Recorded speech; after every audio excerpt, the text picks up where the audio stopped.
तिकडे मातोश्री निवासस्थानी आज तातडीची बैठक पार पडते। पुण्यातील महिला पदाधिकाऱ्यांना मातोश्रीवर बोलावण्यात आलंय। नीलम गोऱ्हेंविरोधात आंदोलन उभं करण्यात आहे। रश्मी ठाकरेंसोबत चर्चेनंतर या आंदोलनाची दिशा आता ठरणार आहे। महत्त्वाची बातमी आहे, मातोश्री निवासस्थानी आता तातडीची बैठक होते। यावर अधिक माहिती घेऊयात। आपल्यासोबत आपल्या प्रतिनिधी जुई जाधव आहेत। जुई, आज मातोश्री निवासस्थानी महत्त्वाची बैठक होते। या बैठकीला नेमकं काय होऊ शकतं, कोणकोणते नेते उपस्थित राहणार?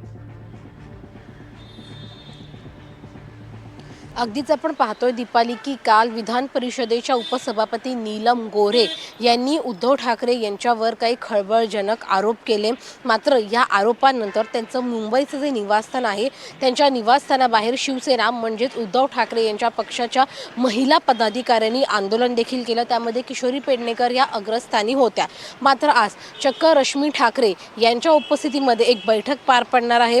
पुण्याच्या ज्या महिला संघटक आहेत रंजना नेवाळकर त्यांच्या अध्यक्षतेखाली ही बैठक पार पडणार आहे आणि रश्मी ठाकरे या बैठकीला उपस्थित राहणार आहेत। त्यांचं मार्गदर्शन या बैठकीमध्ये अग्रस्थानी असणार आहे।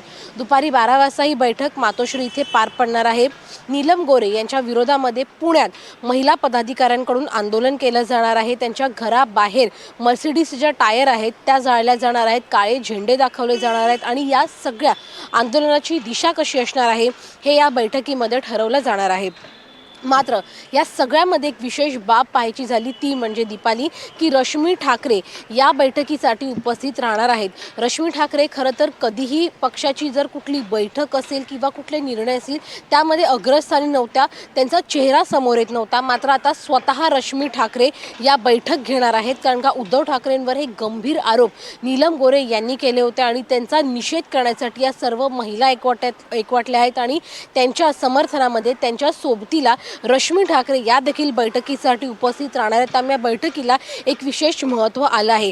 रश्मी ठाकरे या बैठकीमध्ये सहभाग घेऊन त्यांचं मार्गदर्शन देखील करणार आहेत। त्यामुळे प्रथमच रश्मी ठाकरे स्वतःहून पुढे येऊन उद्धव ठाकरेंसाठी खरं तर त्या कायमच असतात त्यांच्यासोबत, मात्र उद्धव ठाकरेंच्या समर्थनामध्ये जे आंदोलन केलं जाणार आहे त्याचं मार्गदर्शन हे रश्मी ठाकरे करणार आहेत। त्यामुळे निश्चितच या बैठकीला एक विशेष महत्त्व आलं आहे।